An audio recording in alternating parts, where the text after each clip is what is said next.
Well, Governor Larry Hogan wants every school in the state to reopen with safety measures in place. The first day for many students is a little over a week away. WMAR 2 News' Eddie KADHIM begins our live team coverage tonight. He was there tonight when the governor made this announcement. He joins us live now from outside of Dumbarton Middle School in Baltimore County. Eddie, you had a chance to talk to students, teachers, and parents. This is still a very, very hot button issue for everybody. Yeah, that's right, Kelly. Just a few seconds ago, a couple of high school seniors just drove up to us, asked us what we were doing, and I asked them, hey, what do you guys want? They told me they want to come back, but they only want to do it when it's safe. It's got to be weird and scary for these parents to weigh the decision. Do I want to send my kids back, risk their health, or risk them potentially not getting the education that we want them to get, what they deserve?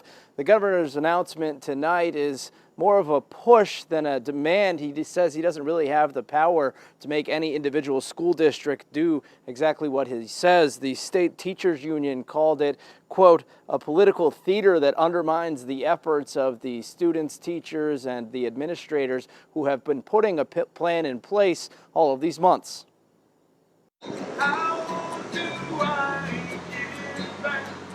The long, strange coronavirus summer is coming to an end.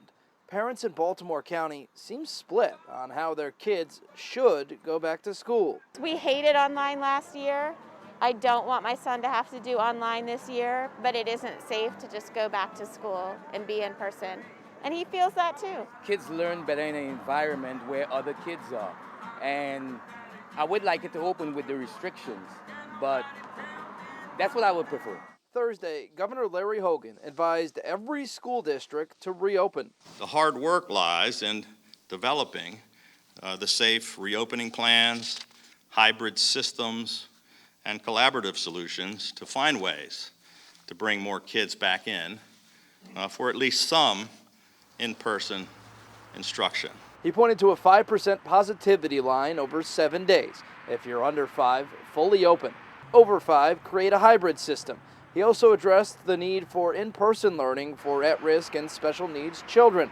And the governor took a shot at 8 school districts for not releasing any in-person instruction plan, including Baltimore and Harford counties. Perhaps it was easier for a local school board to simply say they do not want to open and to say that they have developed no plans to safely reopen. Each district will still have the power to decide how to open. CHERYL, the president of the state teachers union, says the governor is throwing the school communities that worked so hard on plans under the bus.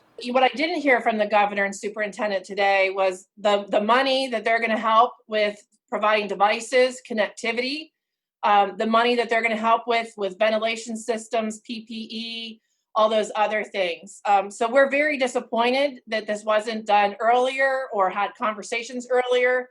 And now it sounds like he just wants to strong arm the locals into doing what he wants them to do. The governor pointed to the $345 million in federal CARE Act funding for virtual learning. Dr. Karen Salmon says next week the state board will discuss her recommendation for a minimum number of hours for real-time, face-to-face instruction during virtual learning. 3.5 hours daily of that time should be guided synchronously by a teacher. Setting this standard is the only way to assure an equitable education for all children across our state. A big announcement that came out of today's meeting was that the governor announced $10 million in incentives for districts that do open up in-school learning by the end of the first quarter. The first day will be September 8th. Live in Towson, Eddie KADHIM, WMAR 2 News.